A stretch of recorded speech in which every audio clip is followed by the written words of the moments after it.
Hello student, welcome back to the channel. So today we are starting chapter number 10 which is circles. So सबसे पहले हम बात करते हैं कि सर्कल हमारा होता क्या है. नाम पे ही जाते हैं तो नाम में ही काम है. So सबसे पहले हम बात करते हैं कि सर्कल हमारा होता क्या है. तो सर्कल होता है हमारा circle is a set of point which is equidistance from a fixed point. So एक सर्कल हमारा होता है कि सेट ऑफ पॉइंट है, ठीक है, किसी फिक्स डिस्टेंस से.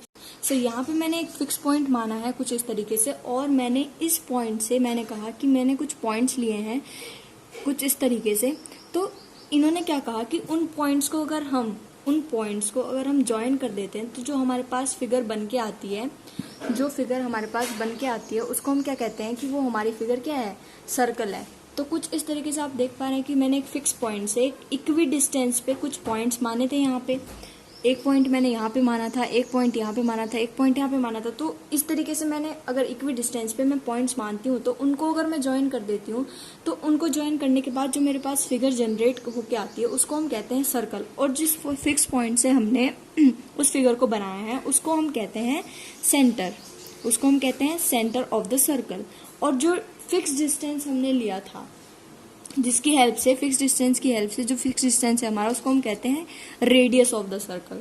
एंड ट्वाइस द रेडियस, ये पूरा हमारा होता है इसमें डायामीटर, इसको हम कहते हैं डायामीटर. अब एक और चीज है जो माइंड में स्ट्राइक करती है. सबसे पहले जो कोई भी हमसे पूछता है कि सर्कल क्या, कैसी फिगर है सर्कल हमारे पास, तो सर्कल हमारी होती है 2D फिगर. इसमें कंफ्यूज ना हो, क्योंकि बहुत बार हमें कह दिया जाता है, हमसे कोई पूछता है कि बॉल क्या है, तो बहुत से लोग क्या कहते हैं कि वो एक सर्कुलर टाइप कोई शेप है उसकी, बट नहीं, तो वो क्या है, स्फेरिकल शेप है. और उसको हम 3D शेप कहते हैं which is spherical shape. Spherical shape को हम क्या कहते हैं, 3D. बट सर्कल हमारा क्या होता है, 2D फिगर होती है which is only drawn on the paper. So इस तरीके से उसमें कंफ्यूज ना हो आप. अब हम बात करते हैं जो अगली चीज है इसमें, वो है हमारी टेंजेंट. तो टेंजेंट हमारी क्या होती है उस चीज के बारे में बात करते हैं. सो टेंजेंट हमारी होती है कि कोई भी सर्कल है हमारे पास, कुछ इस तरीके से कोई भी सर्कल है अगर हमारे पास, तो उस सर्कल पे अगर हम किसी पॉइंट पे, एक सर्कल है हमारे पास, तो इस सर्कल पे अगर हम किसी पॉइंट से कोई भी एक पॉइंट मान लिया हमने, उससे अगर हम एक लाइन ड्रॉ करते हैं कुछ इस तरीके से जो उसको टच करके जा रही होगी. सो सबसे पहले इस पॉइंट को हम कहते हैं पॉइंट ऑफ कांटेक्ट. और जो ये लाइन यहाँ से क्रॉस हो रही है इस पॉइंट से, उसको हम कहते हैं टेंजेंट. तो इसको कहते हैं पॉइंट ऑफ कांटेक्ट. और जो लाइन सर्कल को उस पॉइंट पे टच करके जा रही है उसको कहते हैं हम टेंजेंट. अब हमारे पास क्वेश्चन पूछते हैं लोग कि किसी भी सर्कल पे एक पॉइंट से हम कितनी टेंजेंट ड्रॉ कर सकते हैं. कितनी टेंजेंट, बहुत सारे लोगों का आंसर रहता है एक ही कर सकते हैं, बट नहीं.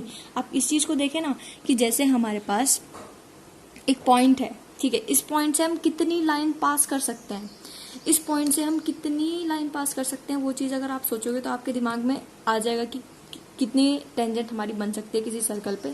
जैसे ये पॉइंट है हमारे पास, तो यहाँ पे मैंने एक लाइन ड्रॉ करी, इसी तरीके से मैंने यहाँ पे दूसरी लाइन ड्रॉ करी, उसके बाद मैंने तीसरी भी लाइन ड्रॉ कर दी. तो इस तरीके से मैं बहुत सारी line, infinite number of lines draw कर सकती हूँ किसी एक पॉइंट से. एक पॉइंट से कितनी नंबर ऑफ लाइन पास हो सकती है हमारी, इनफाइनाइट नंबर ऑफ लाइन पास हो सकती है.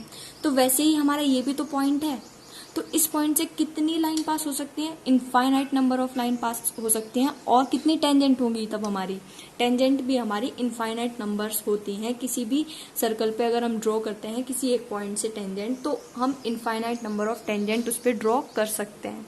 सो ये हमारा कंसेप्ट रहता है इस चीज में. सो ये क्वेश्चन बहुत बार हमसे पूछ ले जाते हैं बट हम कंफ्यूज हो जाते हैं वहां पे. सो यहाँ पे आपको क्लियर हो गया होगा.